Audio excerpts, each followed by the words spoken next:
Hey guys, welcome back to another What's for Dinner video. I'm excited about today's video because it is a collab with my friend Katt. Her channel is Southern Farm and Kitchen. If somehow you don't know her and have not watched her channel, make sure you head over, let her know that I sent you. I will have her channel and video linked down in my description box. If you're new here from Katt's channel, thank you for coming over. Welcome. My name is Leanne and I like sharing What's for Dinner videos and vlogs, grocery hauls, kind of similar to what Katt shares on her channel. So I'd love it if you would consider subscribing before you leave. And without anything further, let's get into this week's What's for Dinner. I didn't have a ton of cooking I did, but I've got 2 recipes to share with you and 3 meal ideas. So let's get into it. Tonight we're gonna be having a Mexican chicken with a homemade cheese sauce. I will leave the recipe linked down below, but I'm also gonna be changing it up a little bit and I'm gonna serve it. Well, I'm not totally sure how I'm gonna do it yet. So let's just start with the seasoning for the chicken. I am cutting the recipe in half because I'm only making 2 chicken breasts and instead of 4. But like I said, I'll have the recipe linked down below for you. So I'm putting in a half a teaspoon of chili powder, half a teaspoon of garlic powder, about a half a teaspoon of onion powder, 1/4 teaspoon of crushed red pepper flakes, 1/4 teaspoon of dried oregano. I'm hoping I'm cutting everything in half. This happens to me when I'm cutting something in half. Like, am I doing it all the way through? 1 teaspoon of paprika. And then let's see, we're gonna do 1/4 teaspoon of salt and 3/4 teaspoons of cumin. We're gonna mix this all together and then get it on our chicken. All right, so I'm gonna do the chicken a little different. The recipe says to cook it on the stove. I'm gonna just bake it in the oven. And so I coated both sides of my chicken breast with the seasoning, and I'm also gonna add on this can of diced tomatoes with green chilies. This is also not in the recipe, but I think it'll be good. I hope that's not too much. I probably could have done just like half of that since there's just 2 chicken breasts, but that's okay. I'm gonna put this in the oven at 425, and I'm thinking it'll probably take around 20-25 minutes, but just do it until your chicken is done. Meat thermometers are great. I figure with all this liquid in here, it'll help keep it nice and moist. And so, yeah, and I've already got rice going on the stove, and I am going to just, when the rice is done, I am just gonna open up a can of corn and mix that in with the rice, and then we're gonna make our cheese sauce. All right, I'm gonna go ahead and get started on our cheese sauce. So I've got, oh, that was the timer for my chicken. Hang on a second. Okay, I had set the timer for I think 20 minutes, and now I just put my little thermometer in it, and it's not done yet. So that was kind of what I was figuring, because those chicken breasts were actually a little bit bigger, but I figured I'd put the thermometer in after 20 minutes. So we're gonna go ahead and get started on the cheese sauce, and I've got my saucepan heated up here, and I'm gonna put in about 2 tablespoons, about 2 tablespoons of butter. I also have my rice back here. It's just about done. And when it is, I'll add in the canned corn just to warm it up and let it kind of sit until we are ready to eat. All right, and I'm going to whisk in 2 tablespoons of flour. I don't have this at too high of a heat because I've got the time to spare. We've still got about 30 degrees left that the chicken has to come up to before it's done. And I don't want to risk like burning anything, so we're just gonna let this go at a nice, I don't know if it'll be slow, but it's at a low temperature. Now we're going to whisk in 1 cup of milk. I am using almond milk. I use almond milk for recipes and usually don't have a problem. So and I'm just gonna add a little bit in at a time, and we're just gonna keep going until we have it all in there, until it is heated up. We want it to be not like boiling, but we want it to be nice and hot before we start adding in the cheese, and then we'll also add in spices at that point as well. So just a little bit at a time. You want to whisk it up good, make sure you get all the clumps out. Doing this a little bit at a time will make sure you don't have a clumpy sauce. I'm gonna go ahead and add my corn to the rice. I know you can't see it. You don't have to do this. The corn is not part of the recipe, but it seemed like it would go good, and I just figured why dirty up another dish. Might as well just heat it up in there.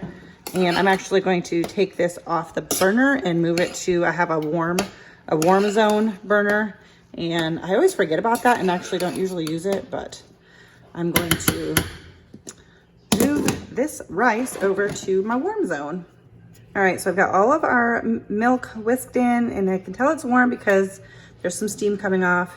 And we're going to add in some sharp cheddar cheese. Is kind of I'm using, I think it does recommend cheddar. And I'm gonna add in about a cup all together, but we're gonna just do a little bit at a time and, you know, mixing that until it is all melted. Now, I did not cut the cheese sauce recipe in half, even though I wasn't making as much chicken, because one, I think that sauces and stuff, I always want more of in recipes, but it also said that it was good with tortilla chips. So I thought if we have any extra, we can just have some chips on the side. So yeah, I figured might as well. I'm not gonna complain about extra cheese sauce, but that's just me. All right, now we're going to season this up, and I'm gonna add in a 1/4 teaspoon or so of salt, 1/4 teaspoon of paprika, and then an 1/8 teaspoon of cayenne pepper, or I guess however much you think you can handle. And we're just going to mix that up. Here is the chicken all pretty out of the oven. Now let's put it all together and eat. All right, guys, there it is, all plated up. Smells good. It's gonna taste good. That cheese sauce is good. I did eat some with some tortilla chips, and it's very good that way. So that's it. That's our dinner for tonight. For tonight's dinner, we're just having some like chef salads. I think I have like turkey lunch meat and bacon and pickles and hard-boiled egg, in addition to like this regular salad stuff. And Jesse's got pepperoni and banana peppers, avocado. Love a good hearty salad, especially on those summer nights, but really anytime, never gets old to us.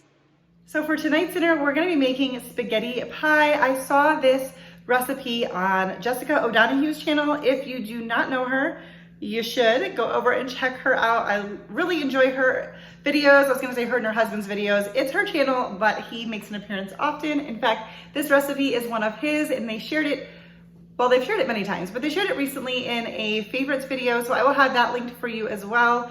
And I'm gonna be cutting the recipe in half, so I will have, you know, go over and check that out for all of the exact, you know, measurements and all of that. Also for some entertainment and for some happiness. Check them out, and let's get into tonight's dinner. All right, so I cooked up some noodles. I did a little less, a little more than half a pound, I think. This is the brand I like to use from Aldi, but obviously you can use anything you want. But I love their pastas. They like never get mushy. They stay like, they're cooked, but they're firm, if that makes sense. I don't know, I really like them. So I got my cooked noodles, and I've drained them, and I'm putting them in a baking dish.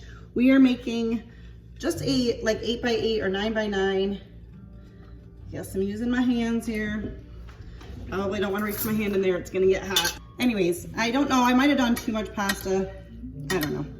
I'm making it up kind of because I'm changing the amounts, but I did grease my dish, but I also have in some butter, and so we're just going to toss the noodles in that butter, and then I'm going to let the noodles cool a little bit. You don't need to have them like cold, but you do want to let them cool. So we're gonna let it cool while we work on everything else. I'm gonna brown up some ground beef. I'm just gonna brown up a whole pound of it, and then probably just save some of it for something else. All right, we're gonna leave that and let that cool. All right, I've got the ground beef all cooked up, and I'm just gonna take out about half of it. I'm just gonna set it to the side, and if I decide I need more in this recipe, then I can still add it. I think if you were to do their full recipe, like I said, I will have that link down below. I think you would just use like a pound of pasta, a jar of sauce, a pound of meat. That is my guess. We're going to add in some pasta sauce. This is what I am using, the marinara from Aldi. We really do like this one. And I'm just gonna add in a little bit here. I don't know how much. Add a little bit more. I am also going to add in some Italian seasoning. Just like to add that to my pasta dishes. All right, that looks good. We're gonna leave this for a second and go back to the pasta. All right, now that our pasta has cooled down a little bit, the reason for that is because we're gonna add in beaten egg. The recipe calls for 2, so I just cut it in half because I'm assuming this is about half the recipe. And you don't want it to just like cook and scramble, so you wanna let the pasta cool for a bit. And then we're just going to mix the egg in with the noodles. All right, now they say you wanna make a well in the center, basically because you want an edge of the pasta, I'm guessing, so it's kind of like a crust. It kind of holds it all together a little bit, if that makes any sense. All right, we're going to add in our meat and sauce into the well. All right, now we are going to top with some more sauce. All right, now we're going to just add on some dollops of ricotta cheese. This is like a version of baked ziti, but I think it's the same but different. It's using like a lot of the same ingredients, but either way, I'm excited. You could also do this without meat, I suppose, if you wanted. I actually almost did because I forgot that it called for meat, but you could do it either way if you're looking for a meatless meal. All right, now we're gonna top with some freshly grated Parmesan cheese. And now we're gonna top with some freshly grated mozzarella. You don't have to buy, or you don't have to shred it yourself. You can buy the shredded bag stuff, but I like cheese better and it melts better when it's freshly grated. So whatever you wanna do, but that is my preference. And we're supposed to start this off in the oven covered, and since mine is like all the way up to the top, I am gonna spray my foil so that all the cheese doesn't get stuck to the top. There's a little bit more of a space, then I wouldn't worry about it, but we're gonna put this in the oven. They said 350 or 375. I'm gonna do 375 for about 15 minutes, and then we will uncover it and do it for 5 to 10 minutes, or you can stick it under the broiler if you're in a pan that's safe under the broiler for just a couple minutes to get it crispy on top. I wasn't sure if my dish could be in the oven under the broiler, so I just bumped it up to, I think maybe 425 or something like that for a few minutes uncovered, and this is how it came out. And I've been letting it sit for about 5 to 10 minutes to just kind of let it settle so that when we cut into it, it doesn't, become a complete mess. So let's check it out. All right, we're cutting ourselves some pieces. See if I can get this out without making a mess. I am not super confident in that. Got myself a smaller spatula to see if I can somehow get this out without making a mess.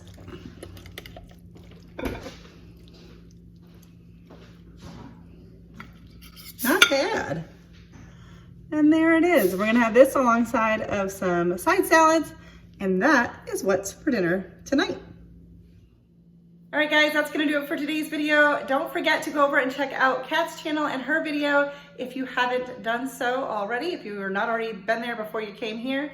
And please give this video a thumbs up if you enjoyed it, and subscribe if you're new. I'd love to have you a part of my YouTube family. Thanks so much for watching, and I'll see you next time. Bye, guys.